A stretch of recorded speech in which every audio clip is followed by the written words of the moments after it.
Good afternoon, everyone, and welcome to a very typical scene in Madikwe Game Reserve. I want to make a joke, but I'm going to refrain from doing that because it's rather cheesy. But we do have a roadblock, and this is so typical of where we are right now. Zebras on the road. And you may notice, if you were watching this morning, the sun has come out. So I am happy. I am photosynthesizing. Yes, Davi, you can put up your thumb. There we go. Very desperate to do that. My name is Lauren. Davi is on camera. And we're going to try and scratch around for wild dogs today. Don't know whether we'll be lucky or not, but I fancy trying to catch up with the pack. They are just so comfortable. And my goodness. I can't actually see. I see we have one with the collar line down, but I can't actually see right now if we have the males, the females, a pregnant one. It's very difficult to see because they are all in a cuddle puddle. And if there are only 3, then that is interesting. That does suggest some sort of breakup of the pack. The pack is the dog and the dog is the pack. Social structure is so tightly wound into their DNA. I am just going to pull, the wildebeest are still there, pull my binos out and see.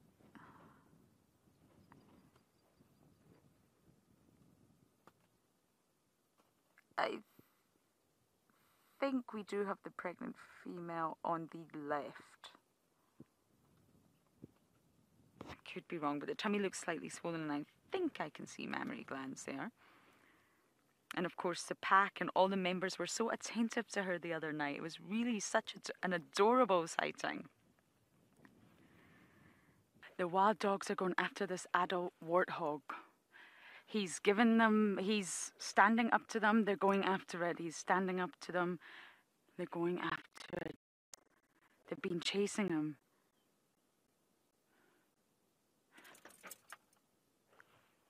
Just want to go around the corner. I've lost, the dogs are up ahead. They're trying to panic him, I think. There are only 3 of them. This is the Incoloti pack, and the reason I called it Frankie's pack is because it's been confirmed that they've split. So the Incoloti pack that we know we've spent time with have completely split up, and it's now 3 of them. It's Frankie. Frankie's a girl, by the way. I realised I didn't say that earlier. Are they leaving this warthog?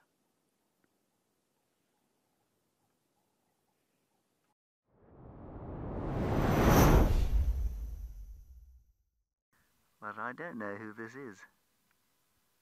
Now, that's not to say this is not a leopard we don't see all the time. It could simply be a factor of the fact that I am so incredibly poor at identifying leopards. 3 spots on this side, 3 on the other, 3-3.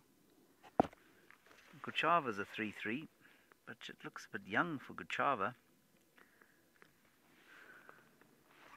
Anybody is welcome to tell me who it is.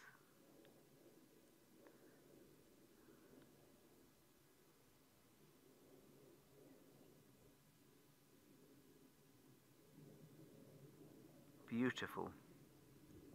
Okay, this is in Mzemba. Mzemba, as confirmed by James Richard and Shreyas.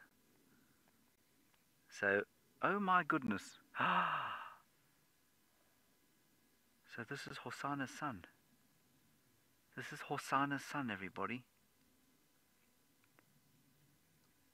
This is the son of Hosana and the Nkangala female. Oh my goodness, that's why this cat looked so familiar. Look at his face. I've gone cold. I've never seen this cat before. Many of you will have seen him from photographs. I don't know if we've seen him before on Wild Earth. Have we seen him before?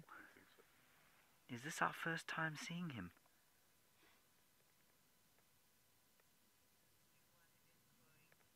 This is Hosana's son.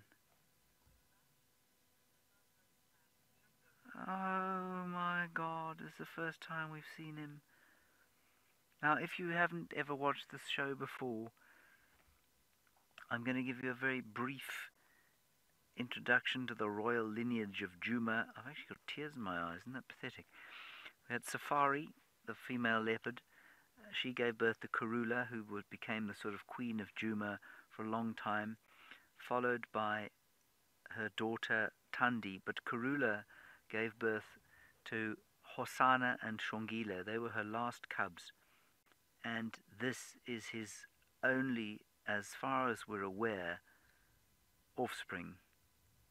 And his only surviving offspring. And his name is Mzemba. And he's come back to the land where his father was born. Isn't that amazing? Not because he knows his father was born here, but just because that's what's happened. Isn't that spectacular? Hello, young man. Are you even aware of how much your father was loved around the world? And if you didn't ever meet Hosana, we saw the day he was born in February 2016, and we've wanted to see his son. Can you believe it?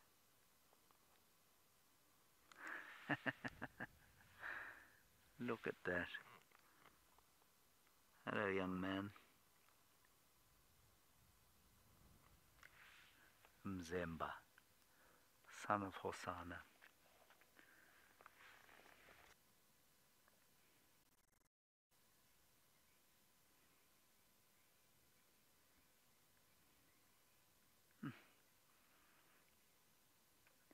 Is it just me, or does he really look like his father? I'm not the best judge, but I think he looks like his dad. That might just be my emotion speaking, though.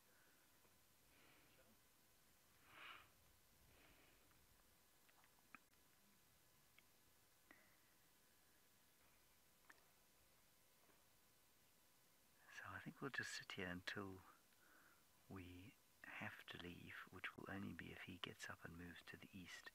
A lot of you confirming that he was born in September 2020. Thank you, Sky Doogie. Sky Doogie managed to see him with Tristan, obviously, as a cub in July 2021. And he's named after a dam there, Mzemba Dam. Steve? Thank you very much. Right. Yeah, Steve Isabella, yeah.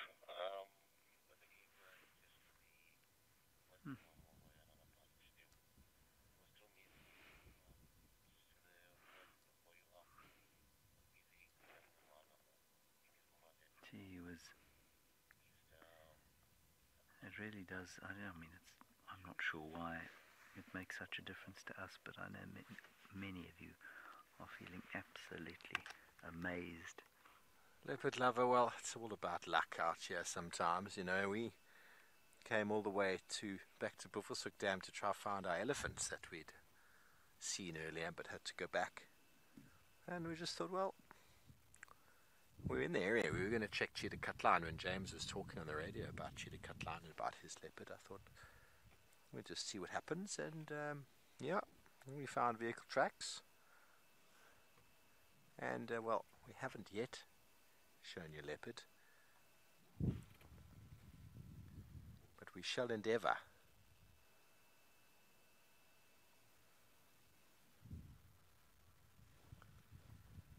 Now everybody, spare a thought for the poor Steenbok.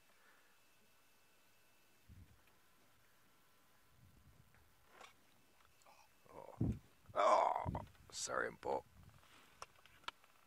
There we go. There we go, we have it.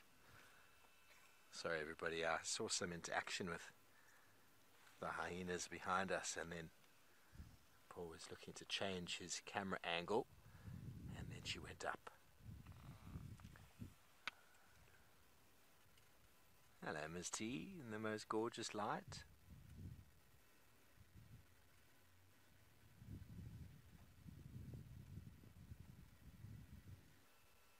It's not uncommon for leopards to have more than one kill in an area.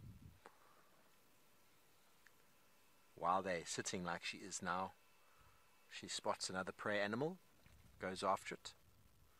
They are opportunistic like that. Obviously, if the opportunity presents itself, they will take it. By the way she's breathing, and the fact that Steenbok is untouched, she's probably been here for a day or so with the impala. As I was chatting yesterday morning that most of our predators are probably on kills somewhere, and we've just got to search the branches of the trees for them.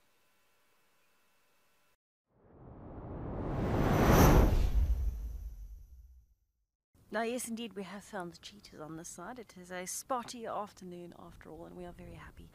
They actually have moved from where we first found them, and they led us on a bit of a stroll, and they have settled promptly in their favorite corner along the fence line. A very interesting trio these three are. Now, they are looking a little bit thin. Not unhealthily so, but what I mean is they should have a healthy appetite on them right now. So we're hoping that because it's windy, maybe they're going to take the opportunity to, I don't know, hunt. That would be absolutely brilliant.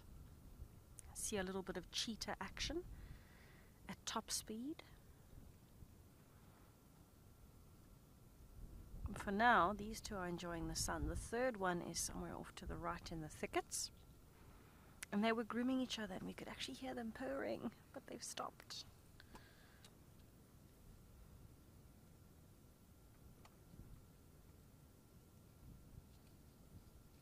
Absolutely beautiful boys. I think they like this corner because it's somewhat sheltered. I don't know. I mean, you can see the grass blowing around them, but there are some nice thickets around. It's out of the way, it's undisturbed. Maybe that's why they're happy here. Thank you so much. We are so excited. There's an aardwolf in the grass. How well can you see it right now, Igor? Not well. Okay, so you can see some eyes. If we're patient, this is a very relaxed male. He is territorial. He will come out. He's been slowly walking closer to us. Oh my goodness, this is a first for me. It's a first for Igor. Is it a lifer for you, Igor? Absolutely a lifer. This is amazing. We do not get to see the aardwolf ever. Can you see it? Okay. Oh my goodness. I'm freaking out just a little bit right now. This is amazing. It's still in the same area. Miraculously, Igor pulled the most incredible move, fixed the spotlight on the fly, literally opened it up, fixed it up, put it back together, and we found it again. There it is. It's an aardwolf. This is the best day ever. Oh my goodness. Hello, boy. It's about time we got to finally formally meet you. Okay, somewhere in the grass. You see how quickly he disappears? Okay, let's see if he comes out again. So he's got a network of den sites in this area. One main one, but he's got a whole lot of other hidey holes that he disappears into. Oh, where did you go, boy? You see how quickly? He just disappears and then he pops back up. So if he feels he needs to hide, he goes and hides underground in a den or a burrow, and then he comes back out as soon as he feels calm again. So I'm just giving a little bit of a scan. Right, we know he's there somewhere. We just need him to pop out again. Nadia, 100%. This day is going down in all of the history books. The day we officially broke the internet. It's just too good. Everything has happened all at once. I think James and Steve brought all the luck with them. But, wow. Elizabeth, thank you so much. Thank you for joining us on such an incredible drive. It really has been absolutely life-changing all around. The appearance of Mzemba, beautiful Tlalamba up in the tree, the cheetah brothers, the wild dogs with Lauren, with the buffalo calf as well, an aardwolf here. It's just been one of the best drives ever. So thank you all very, very much for joining us for such a spectacular afternoon. Wow, really going down in the history books today. Absolutely fantastic. We're looking forward to seeing you tomorrow morning, bright and early, 6:30 a.m. Central African time for our sunrise safari. If it is even a fraction as good as today's, I think we'll all be incredibly happy. But thank you for sharing all the joy, all the emotion with us today. I know it was a very intense drive with so much happening, but it really has been a pleasure having you on safari. Mr. Aardwolf, thank you for making my day and Igor's and everyone else's, and we'll see you all tomorrow morning.